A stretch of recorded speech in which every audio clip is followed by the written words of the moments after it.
Vendredi 30 juillet de l'an 2021, mesdames et messieurs, bienvenue si vous nous rejoignez dans cette nouvelle édition. Voici les titres.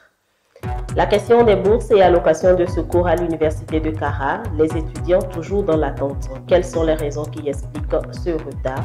Vous suivrez plus de précisions dans ce journal. On abordera également dans cette édition avec le docteur Eladi Yakoubou le volet sanitaire avec la journée mondiale des hépatites, une maladie qui sévit dans le monde entier et cause de milliers de morts. Mesdames et messieurs, bonsoir et encore une fois, bienvenue. La question sur l'octroi des bourses et allocations de secours à l'université de Kara à tous les étudiants demeure la grosse interrogation pour ces apprenants. En effet, depuis le 15 juillet passé, certains en ont reçu et d'autres non. Les étudiants, alors bénéficiaires de ces allocations, se prononcent sur la situation. Ce qui est à l'origine pure de tout ça, c'est les inscriptions tardives du côté des étudiants dans cette année académique 2020-2021. Donc, ce qui a aussi donné du retard au niveau de la DAS, c'est à elle plutôt d'amener ou de rapporter la base des données des étudiants inscrits à l'université de Kara, à la DBS, afin qu'elle ne puisse vraiment traiter ces dossiers et comme ça, les étudiants pourront rentrer en possession de leur allocation et bourse. On peut dire que d'abord, on n'avait pas vite commencé les inscriptions. On avait d'abord débuté les cours avant de commencer les inscriptions. Et par la suite, on a dû reporter à chaque fois la clôture des inscriptions, ce qui a un peu repoussé la date de l'envoi, je peux dire, des informations à la DBS. Ce qui a fait que la DBS a essayé de faire comme elle peut pour vite nous donner les tranches, mais ça n'a pas été vraiment rapide comme on le souhaitait. Parlons toujours des bourses et allocations de secours des étudiants à l'université de Kara. Qu'est-ce qui explique le retard de l'octroi de ces bourses à certains étudiants? Quelles sont les conditions pour en bénéficier? Le docteur Komi Pacha, directeur des affaires académiques et de la scolarité de l'université de Kara, nous en parlait dans le dernier numéro de l'émission de UKTV. À vous la parole avec Félix Baffé. Suivez plutôt. Dès que nous ouvrons la ligne pour que les nouveaux bacheliers fassent la préinscription, les anciens étudiants sont appelés en même temps à s'inscrire. Vous comprenez donc que s'ils tiennent, s'ils respectent les délais ou les conditions d'inscription, normalement, les anciens étudiants devraient finir leur inscription avant les nouveaux. Qu'est-ce que nous constatons? Ils attendent un jour avant la clôture pour manifester qu'ils n'ont pas pu s'inscrire. Nous rendons compte, et l'autorité étant toujours sensible à la vie de l'étudiant, on nous instruit de repousser la date limite des inscrits. Et ils disparaissent dans la nature. Il faut attendre 1-2 jours avant, ils viennent crier qu'ils n'ont pas pu s'inscrire. Pour ceux qui viennent d'arriver, c'est la mention qui détermine l'attribution de la bourse ou de l'allocation. Ceux qui ont les mentions très bien, bien et assez bien ont automatiquement la bourse. Les autres, ça varie selon l'âge. Et même tous ceux qui restent, qui n'ont pas de bourse, ont l'allocation au semestre 1 et 2.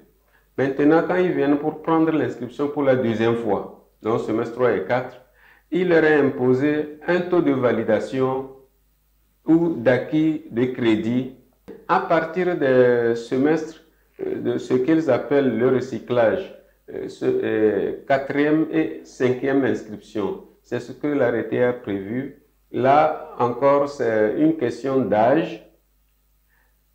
L'âge de l'étudiant, la durée du bac et aussi le nombre de crédits.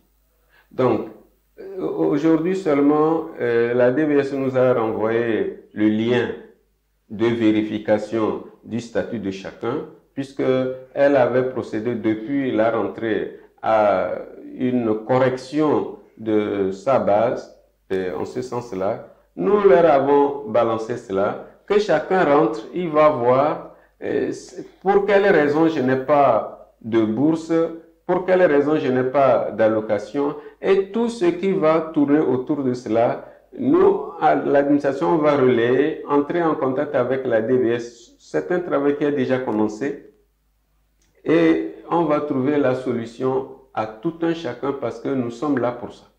Toujours dans cette édition, nous parlons du programme Erasmus+, puisque c'est bien de cela qu'il s'agit. Démarré en novembre 2019, la mission promotion du programme Erasmus+ et renforcement du partenariat entre les universités publiques du Togo et les universités européennes, effectuée par le Dr Bagdad Monstali, expert en partenariat universitaire, est à sa 2e année. C'est dans ce cadre qu'une séance de restitution de cette mission s'est déroulée le vendredi 23 juin dernier au campus Sud. Lydia Bandabli, Fortuné Kouyaou. Il s'est déroulé le vendredi 23 juillet de l'an 2021 au campus Sud une séance de restitution de la mission promotion du programme Erasmus+ et renforcement du partenariat entre les universités publiques du Togo et les universités européennes. Elle a été organisée par la Direction de la Recherche, de la Coopération et des Partenariats d'Irocop pour permettre à la communauté universitaire de prendre connaissance des résultats issus de cette mission. La mission démarrée en novembre 2019 a été effectuée par le Dr Banstali Bagdad, expert consultant auprès de l'Union européenne. La restitution maintenant concerne aussi la mission que j'ai faite depuis novembre 2019. Et depuis là, on a fait pas mal d'activités telles que la journée Erasmus+, pour la première fois, qui a été célébrée au Togo en décembre 2019. Il y a 5 résultats qui sont concernés par ce projet-là. Et pour chaque résultat, il y a des activités qui ont été faites. Maintenant, les gens sont sensibilisés pour ce programme-là. Il y a des étudiants maintenant qui savent ce que c'est le programme. Il y a des enseignants qui savent comment monter un projet. Voilà, ça c'est... Je pense que c'est très important. Il y a des outils qui ont été faits justement pour aider les différentes universités, l'Université de Lomé et l'Université de Kara, pour pouvoir suivre et évaluer toutes ces activités. C'était l'occasion pour le chef de division partenariat de faire le point des activités menées à l'Université de Kara dans le cadre de cette mission. Monsieur Bagdad Benstali a eu l'occasion de travailler avec le personnel de la DIRECOP. Il a revu le logiciel qui lui permet de pouvoir recenser tous les projets de partenariat qui lient UICA et le projet Erasmus. Il a également mis l'accent sur tous les différents partenariats qui peuvent lier UICA et le projet Erasmus. C'est une mission positive. On a appris beaucoup de choses. Vivement que ce programme renforce les compétences, l'employabilité et le partenariat entre les institutions. Le 28 juin de chaque année est célébrée la journée mondiale contre les hépatites. Cette célébration vise à faire mieux connaître à la population la pathologie à virus hépatite. En effet, chaque année environ 1,1 million de décès et 3 millions de nouvelles infections sont enregistrées sur le plan mondial. Pour cette édition 2021, la journée a porté sur le thème « L'hépatite ne peut attendre ».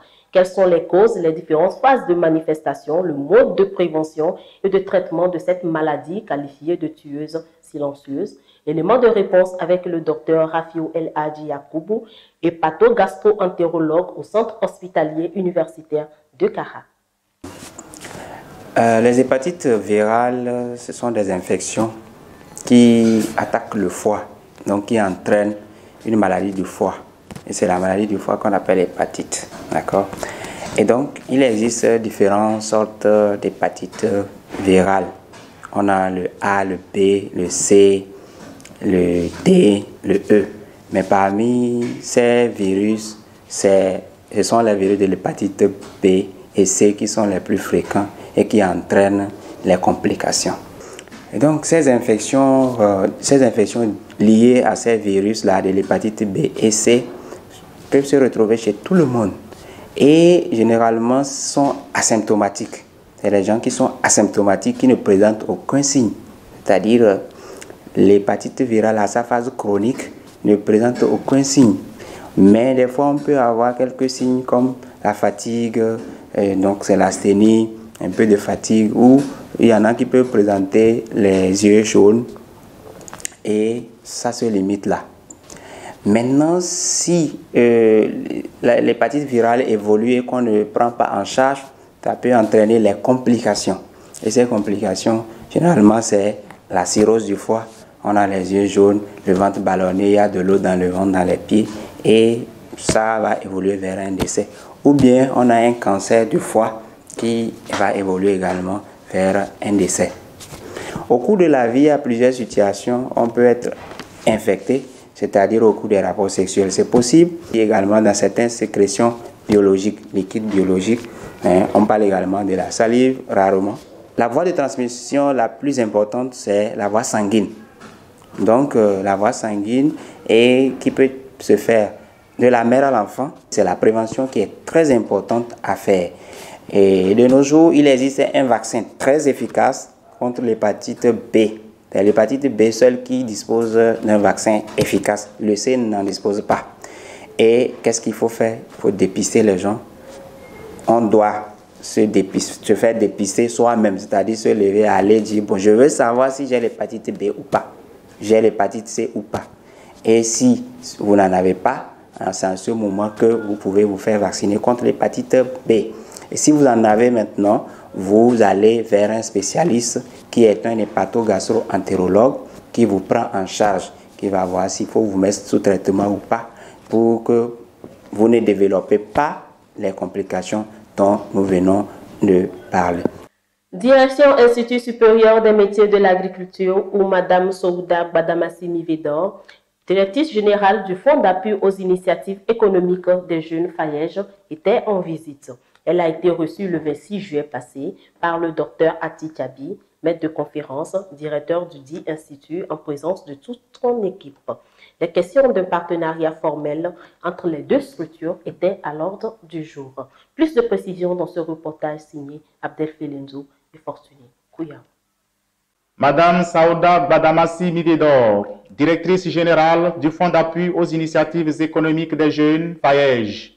Elle était en visite de courtoisie le 26 juin passé à l'Institut supérieur des métiers de l'agriculture, ISMA. Accompagnés de son directeur des opérations et du point focal FAYEJ Akara, ils ont été reçus par Dr Ati Tchabi, maître de conférence, directeur du dit institut et son équipe.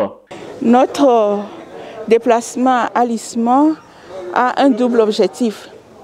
Le premier est de réchauffer nos relations de partenariat. Aussi, c'est dans la perspective de formaliser le partenariat entre le FAYEJ et l'ISMA.